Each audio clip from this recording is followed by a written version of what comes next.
I always thought Sunday lunches were my safe space, you know? The kind of day where the house smells like roast chicken and lemon rice, and for a moment everything feels steady. The oven was humming, the chicken skin turning that perfect golden brown that crackles when you touch it. My lemon rice filled the kitchen with that bright mix of citrus and garlic that usually makes Robert smile. I had the salad ready too, crisp lettuce, cold tomatoes, everything fresh and colorful, exactly the way he likes it. And as I moved around the kitchen, I kept thinking this simple meal, is how I show love, even on the days he forgets to notice. Robert sat at the table pretending to help the way he always does now, phone in hand, thumb scrolling, half listening to the world around him, half lost in whatever he finds more interesting than us. You know that feeling, right? When someone is physically there but emotionally miles away? That's what it felt like watching him, like I was cooking for a shadow of the man he used to be. There was a time he'd sneak up behind me, kiss my cheek, taste the sauce, call me chef. Now the only thing he lifted was his phone, and I tried, really tried, not to let that sting too much. I placed the roasting pan on the table, the clatter louder than I meant it to be. We were just about to sit down when the doorbell cut through the moment, sharp and unexpected. I looked at Robert and asked, "Robert, are you expecting someone?" Without even lifting his eyes fully, he muttered, "No, probably a delivery." But something inside me tightened, that quiet instinct that whispers something's off. I walked to the door, wiped my hands on a towel, opened it, and felt the world tilt as I saw her standing there, holding something I couldn't yet understand. She was standing there like she had every right to be on my doorstep, chin lifted, eyes cold, holding a pregnancy test with 2 bright red lines. For a second, I couldn't even breathe. My brain tried to make sense of what I was seeing, but nothing added up. The sunlight behind her made everything surreal, like the world had tilted just a few degrees without warning. I felt this strange buzzing in my ears, the kind you get when shock hits you too fast. My fingers tightened on the edge of the door, nails digging into the wood as if that could steady me. And still, I managed to whisper, "Can I help you?" Even though my heart had already dropped to my stomach. She looked me up and down with this cold, practiced confidence, like she was used to walking into people's lives and detonating them. Her voice came out flat, almost bored, when she said, "Where is Robert?" I blinked, confused, offended, scared, all at once. "Who are you?" I asked, because what else do you say to a stranger holding your worst nightmare? That's when she lifted the test a little higher, making sure I saw every inch of those lines. "I'm the woman carrying your husband's child." It felt like someone had punched through my chest, clean, sharp, merciless. I didn't say anything at first. I couldn't. My body just locked. Behind me, I heard the faint scrape of Robert's chair, like he finally realized something required his attention. The woman didn't wait for permission. She brushed past me and walked into my house as if she owned it. I followed in a daze, watching her toss the pregnancy test onto my dining table, right next to the roast chicken I'd spent hours preparing. Robert's face drained the moment he saw her, and he whispered, "What the hell are you doing here?" In that moment, I already knew lunch was over. Whatever life I thought I had was over too. Robert's whisper barely left his throat before she shot back, "You didn't answer my calls, so I came." The way she said it, so casual, so entitled, made my skin crawl. I felt myself shaking, not violently, just that quiet tremor you get when your body realizes something your heart refuses to accept. I looked at Robert, searching his face for any sign, guilt, denial, something human. "Robert, who is she?" My voice cracked, and I hated that it made me sound small. He stared at me with wide, panicked eyes. "It's not what it looks like."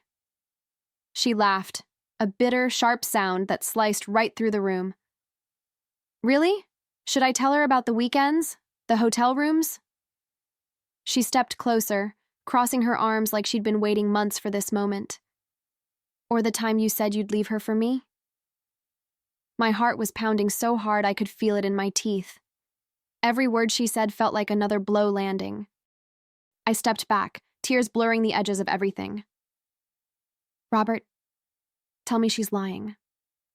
He didn't. That was the worst part. He didn't say no, didn't explode in denial, didn't defend me, us, anything.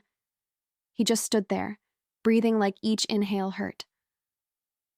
Sophia, please, he whispered, and the silence after that told me everything I needed to know. Tell me she's lying, I repeated, but the words tasted like ashes. They already knew the truth before he answered. I made mistakes, he muttered, and I felt something inside me snap so quietly I almost didn't hear it. Mistakes? I said, staring at the test on the table. She's pregnant. And just like that, my old life ended, but he had no idea what the new one would cost him. I don't know what hurt more, the confession itself or how quickly she took control of the room after it. She didn't wait for permission, didn't even look at me again. She just marched straight to the dining table like she belonged there. With one flick of her wrist, she threw the positive pregnancy test right onto the wood, right beside the food I had poured my heart into. It bounced once, rolled slightly, and stopped with the red lines facing up, like it wanted to keep reminding me of the truth. I felt the shame and shock fighting inside my chest, twisting into something thick and unbearable. It was like watching a stranger vandalize the last warm piece of your life. Robert finally stood up, but he didn't move with confidence. He moved like a man trying not to choke. "What the hell are you doing here?" he hissed, voice small and shaky. She didn't flinch, didn't blink. She just lifted her chin and said, "You didn't answer my calls, so I came." Every word she threw at him made me feel less like a wife and more like a fool hosting her own humiliation. I stood there, clutching the back of a chair, trying to keep my legs from giving out. And still, I had to ask him. I had to hear it from his mouth. "Robert? Who is she?" He took one step toward me, hands half raised, like he wasn't sure if he wanted to hold me or defend himself. "It's not what it looks like," he started, but she laughed that same bitter, slicing laugh. I swear the temperature in the room dropped. "Not what it looks like?" she echoed. "Should I tell her about the weekends, the hotels, or the night you said you'd leave her?" My throat tightened, my stomach turned cold, and I felt tears threatening again. I was losing control of the moment, of myself, and he looked terrified, but not for me, for himself. I stepped back, gripping the edge of the table as if it could anchor me to a world that was slipping straight through my fingers. My voice was barely there when I whispered, "Robert, tell me she's lying." But he didn't speak, not yet. His silence spread through the room like smoke, heavy and choking, filling every space between us. She folded her arms, watching him squirm, feeding off the chaos she'd brought into my home. Her eyes flicked to me with a look that wasn't pity. It was triumph, as if she believed she'd already won. And somehow, that hurt more than the test lying on my table. Finally, Robert swallowed hard, shoulders trembling. "Sophia, please, just listen." Listen? To what? To excuses? To a story carved around lies? I could feel anger stirring under my grief, like a slow burn warming through the cold shock in my chest. "Tell me she's lying," I repeated, every word sharper, stronger, pushing past the lump lodged in my throat. But instead of offering comfort, truth, anything, I watched him crumble. I made mistakes," he muttered, like he'd tripped over a traffic cone instead of detonating our marriage. "Mistakes?" I heard myself say, even though it felt like someone else was speaking through me. I pointed at the test, shaking so badly I nearly knocked over a glass. "She's pregnant, Robert." He didn't have an answer. His mouth opened, closed, but nothing came out. No denial, no explanation, no shred of the man I thought I knew. The woman didn't even give him a chance to recover. "He told me he'd be with me," she said flatly. "Now he needs to prove it." And there it was, the final twist of the knife, delivered with the precision of someone who had been rehearsing this moment for weeks. My legs felt numb, like the floor had disappeared, and I was standing on whatever was left of my dignity. I couldn't look at the woman anymore, her confidence, her certainty, her claim on my life. It was too much. So I turned to Robert, the man I'd shared years with, the man I'd built a home and a future beside. "Tell her to leave," I whispered, but it came out more as a plea than a command. Robert opened his mouth, but before he could form a single word, she cut in again. "Oh, I'll leave," she said, grabbing her purse. "But he has 24 hours to tell you everything, or I will." She walked out with the same cold arrogance she walked in with, leaving the door wide open behind her. The wind blew in, carrying the smell of Sunday and betrayal, mixing with the scent of lemon rice and rosemary chicken. I stood there watching her car pull away, but my mind wasn't on her. It was on the silence Robert and I were drowning in. He took a step toward me. "Sophia?" But I lifted my hand, stopping him cold. I wasn't ready for the sound of his voice wrapped around another lie. "Did you cheat on me?" I asked, my voice so steady it surprised us both. He ran a hand through his hair, pacing like a trapped animal. "I didn't mean for it to happen." I felt something inside me harden. "Answer me," I said. His shoulders collapsed. "Yes." That single word didn't just hurt. It hollowed me out, pulled the air from my lungs, stole the ground from under my feet. Something in me shattered quietly, like glass breaking in another room. But at the same time, something else woke up, sharp and clear, ready for a kind of truth he never imagined I could carry. After his confession, everything inside me went silent. Not calm, not peaceful, just empty, the kind of emptiness that echoes. Robert kept talking, stumbling over his own excuses, but his voice sounded distant, muffled, like I was underwater. So I walked away from him, past the dining table, past the cold plates of food that would never be eaten, and into the living room. I sat on the couch, pressing my hands against my knees, trying to breathe in a way that didn't hurt. The room felt strangely small, as if the walls were listening, waiting to see whether I'd scream or collapse. But I did neither. I just existed there for a moment, suspended between devastation and something much more dangerous. Behind me, I heard the mistress's voice one last time before she left. Sharp, cruel, triumphant. "You have 24 hours to tell her everything or I will." The door slammed, and then it was just Robert and me, drowning in the wreckage of our life.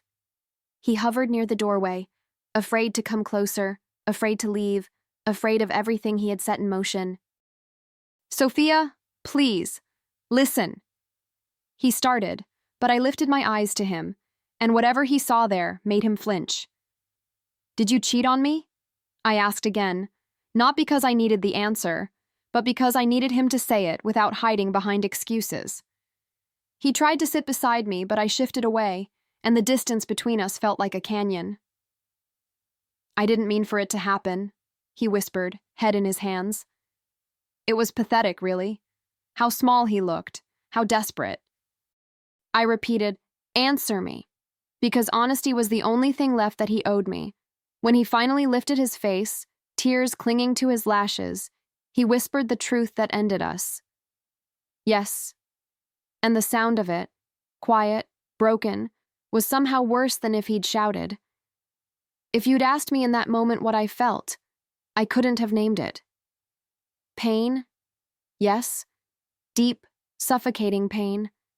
But also a strange, sharp clarity cutting through it. Because as I stared at the man who had just blown up our life, another truth rose inside me. I wasn't powerless. Not yet. Not with everything I knew about the things he tried so hard to hide. While Robert stood there shaking, something inside me shifted in a way I didn't expect. It wasn't forgiveness, and it wasn't rage. Not yet.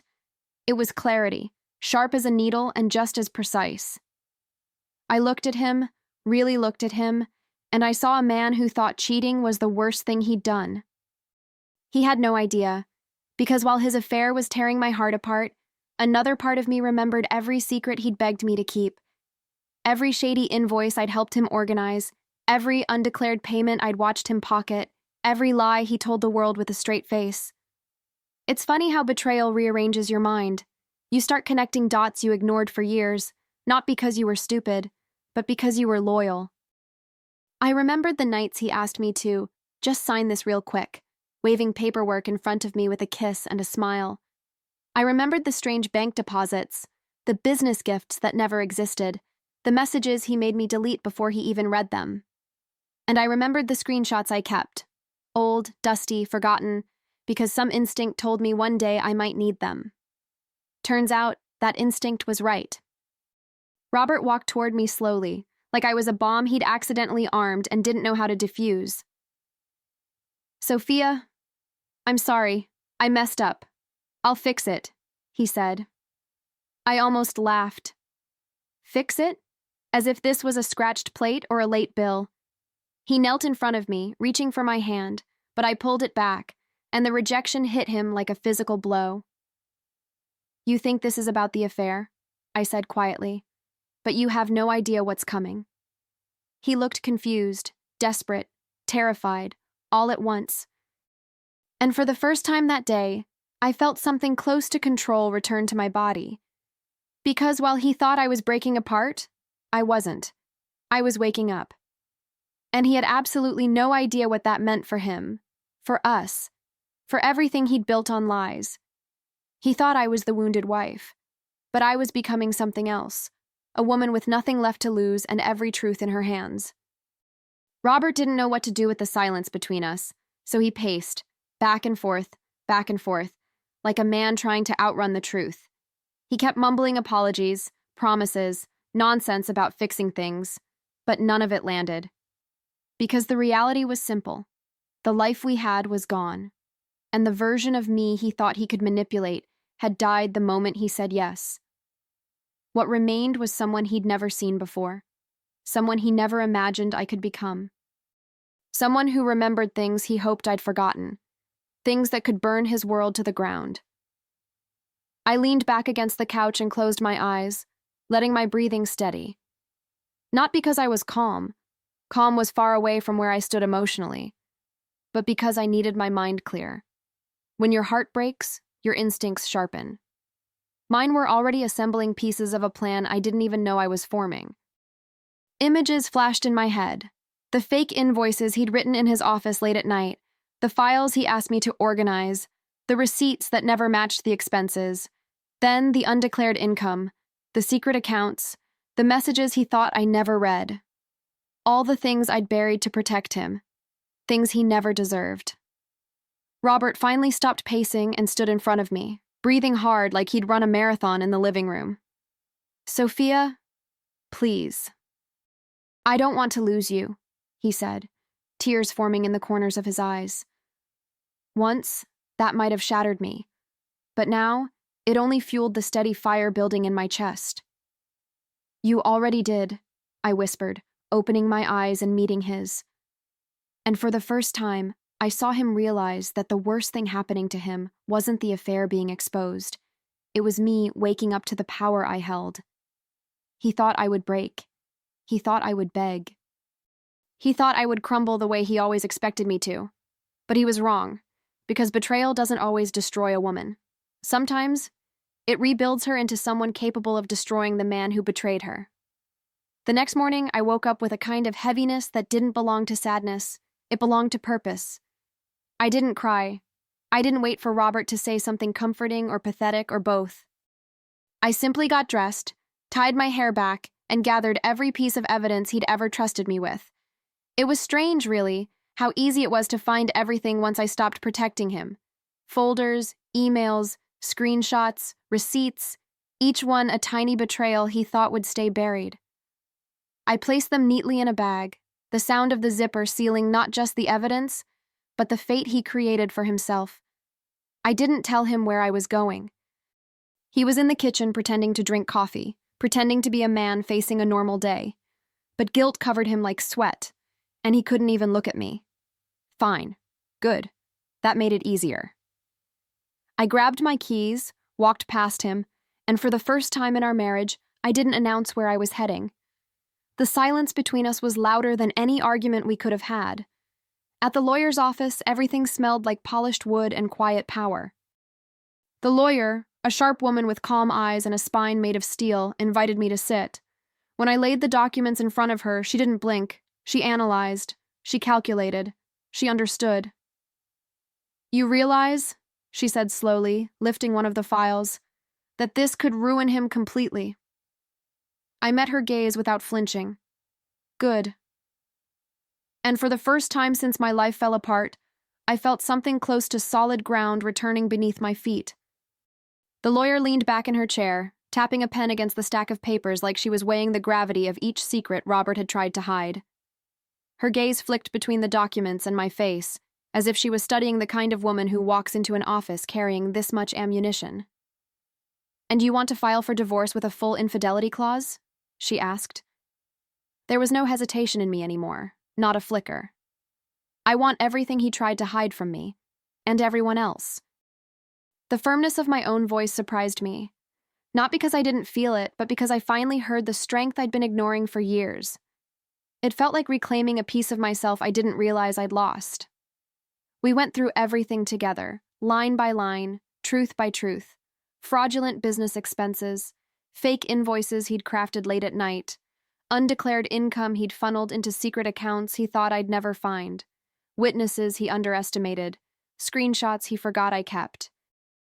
The lawyer was taking notes so quickly it looked like her pen was on fire. She slid a fresh set of forms across the desk. "These," she said, "are the divorce papers, with the infidelity clause. Clear, strong, and airtight." She pushed another set forward. "And these will trigger the fraud reports and tax investigations." For a moment, I stared at the mountain of consequences laid out before me. Consequences he created. Consequences I was finally ready to unleash. The lawyer studied me with a mix of respect and disbelief. "Your husband is going to lose more than a marriage," she said. I nodded, because she was right. He was about to lose the kingdom he built on lies, and he had no idea I was the one who would swing the hammer. By the time we finished preparing everything, the sun outside had shifted, casting long shadows across the office, shadows that felt fitting for the kind of ending I was crafting. The lawyer organized all the documents into neat stacks, each one a silent weapon with my name on it. "This is thorough," she said, almost impressed. "Most people don't walk in with evidence this solid." I gave a small, humorless smile. "Most people don't have a husband who leaves trails as big as his ego." She chuckled softly, then slid the final envelope toward me, the one that held the future Robert never saw coming.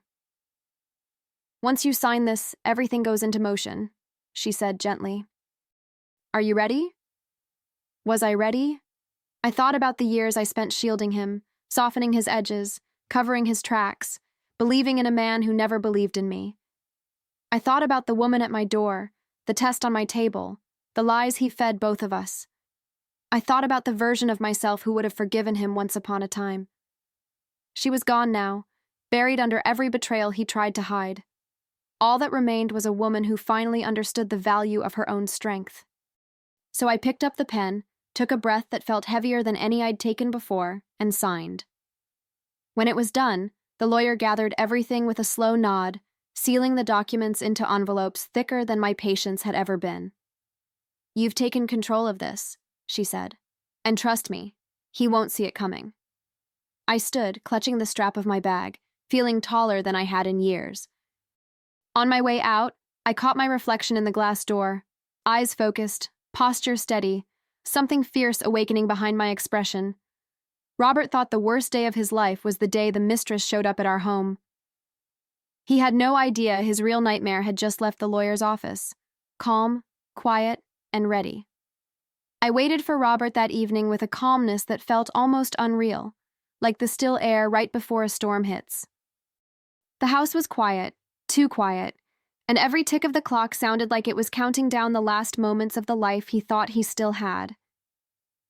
I sat at the dining table, the same table where my world had shattered just days before, but now it felt different. It felt like a courtroom, a battlefield, a place where truth would finally get its turn to speak. When Robert walked in, he looked exhausted, shoulders slumped, tie loosened, the weight of his lies dragging behind him like a shadow. He froze when he saw me sitting there, a thick envelope placed neatly at the center of the table. His eyes darted to it immediately. Guilt has a way of recognizing its own reflection. "What's this?" he asked, voice thin, as if he already feared the answer. I gestured toward the chair across from me. "Sit." He did, reluctantly, like a man about to read his own obituary. I slid the envelope toward him. "Your consequences," I said, my voice steady in a way it never used to be around him. He opened it slowly, hands trembling as he pulled out the divorce papers, the infidelity clause staring back at him like a confession carved in ink. Behind those papers were the financial documents, every fraudulent receipt, every fake invoice, every undeclared payment he'd counted on me to forget. I watched his face drain of color, watched panic bloom behind his eyes as he flipped through page after incriminating page. Sophia, please, don't do this," he whispered. But the begging had just begun. "Don't do this?" The words hit me like a joke told at the wrong funeral. Robert looked up at me with watery eyes, the same eyes he once used to convince me we were a team, we were solid, we were forever. But forever doesn't survive betrayal, and it certainly doesn't survive fraud. "I'll lose everything," he said, gripping the papers like they were burning his hands.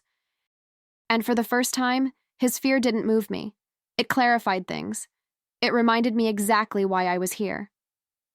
"You should have thought about that," I said quietly, "before destroying me." He shook his head, breathing fast, like the walls were closing in around him. "Honey, please, I can fix this, I swear. We can go to therapy, we can—" "Stop," I cut in. "This isn't about therapy. This is about what you chose," repeatedly. His mouth opened, but no words came out, and in that silence, something powerful washed over me. It was the realization that he was finally, feeling what I'd felt the moment his mistress held up that test. He kept flipping through the documents, frantic, as if he could somehow find a loophole in the truth. "Where did you get all of this?" he asked, voice shaking. I leaned back in my chair, arms crossed, meeting his fear with the calm he never expected from me. "You taught me to keep records," I said. "I just never told you how good I am at it." His eyes widened, a mix of shock and betrayal. Imagine that, him feeling betrayed. "You're going to ruin my life," he whispered, and a strange peace settled in my chest. I leaned forward, voice low but steady. "No, Robert, you ruined your life. I'm just handing you the paperwork." He released a sound, a half sob, half gasp, as the realization fully hit him. The kingdom he built on lies, ego, and infidelity was collapsing, and I was the one pulling out the foundation. For once, he wasn't in control. And for the first time, I was. Robert sat there frozen, gripping the edges of the table like he needed something solid to hold on to. His face was pale, lips trembling, eyes darting between the documents that exposed him completely. I reached into my bag and pulled out a second envelope, thinner but heavier in meaning. When I placed it in front of him, he stared at it like it might explode.